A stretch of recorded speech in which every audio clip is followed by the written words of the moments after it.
Dans cette vidéo, nous allons parler donc de la TVA, taxe sur la valeur ajoutée. Alors, donc la TVA, c'est donc une taxe sur la valeur ajoutée, taxe que payent toutes les entreprises sur leur valeur ajoutée. Alors, toutes les entreprises, pas forcément, puisqu'il existe deux cas de figure. Il existe le cas de figure où une entreprise est assujettie à la TVA et un autre cas de figure où l'entreprise est non assujettie, donc à une franchise de TVA. Alors, comment ça fonctionne? Donc, il y a deux cas de figure. Dans le cas de la franchise de la TVA, on a donc une non-déduction de la TVA et une non-facturation de la TVA.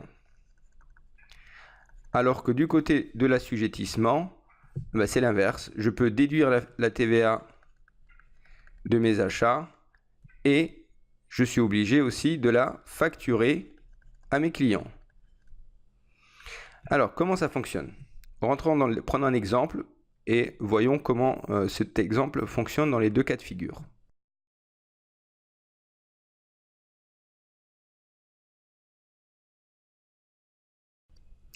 Alors, on va imaginer que dans le cas où je suis assujetti à la TVA, j'achète un produit qui coûte 100 € hors taxe. En réalité, je ne peux pas le payer hors taxe, je suis obligé de le payer avec la TVA.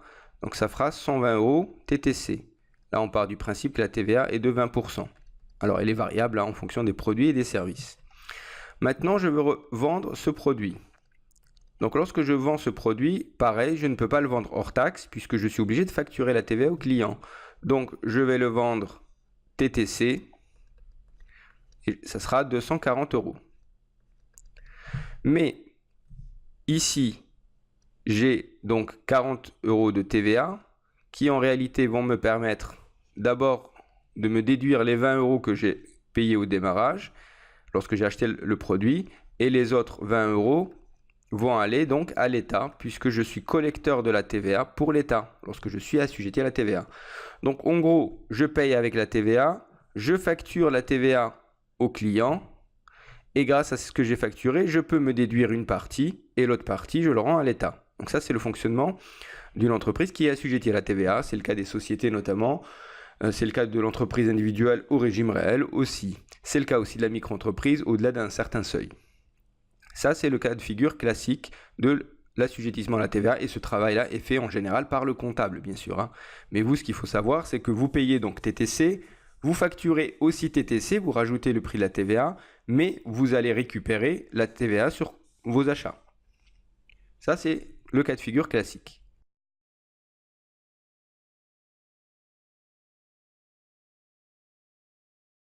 Maintenant, parlons du deuxième cas de figure où on a une franchise de TVA. Alors, quand on a une franchise de TVA, en général, on est soit en micro-entreprise. En micro-entreprise, on a une franchise d'office jusqu'à 33 ou 82 000 €. Je vous invite à aller voir la vidéo sur la micro-entreprise.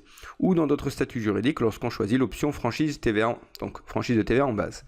Alors, comment ça fonctionne? Lorsque j'achète un produit, pareil que dans le premier cas, je l'achète à 100 €, mais en fait non, je l'achète TTC.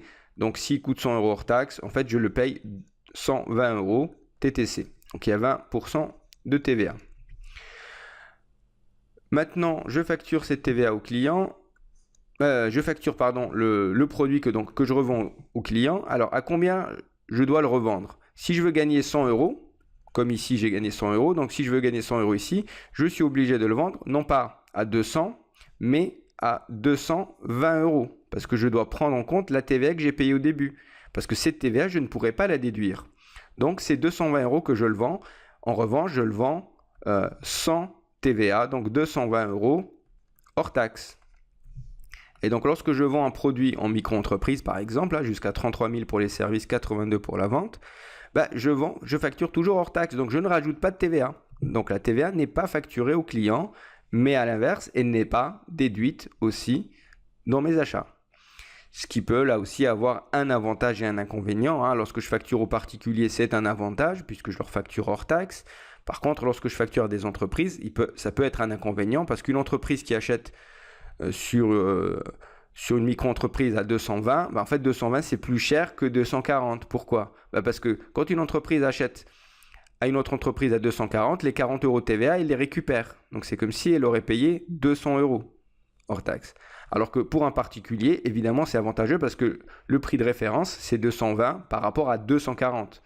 Donc c'est là où le fait qu'on ne facture pas la TVA au client, voilà, ça peut avoir un avantage ou un inconvénient. Idem, le fait qu'on la déduise ou pas. Ici, on la déduit, donc ce qui est un avantage lorsque j'ai beaucoup de produits, de marchandises achetées, de matières premières. Donc là, je peux la déduire. Ici, non. Vous voyez un petit peu que c'est un sujet de réflexion si j'ai une franchise de TVA par rapport à mon activité, est-ce que ça vaut le coup ou pas. Et ce qu'il faut savoir, c'est que je rajoute dans ma facture, quand je suis en franchise de TVA, notamment en micro-entreprise, je rajoute la petite mention TVA non applicable, article 293B du CGI. Donc c'est une petite mention à rajouter dans la facturation. Donc tout en bas du numéro SIRET, pour bien dire au client que ici on est en franchise de TVA, donc on ne facture pas la TVA au client.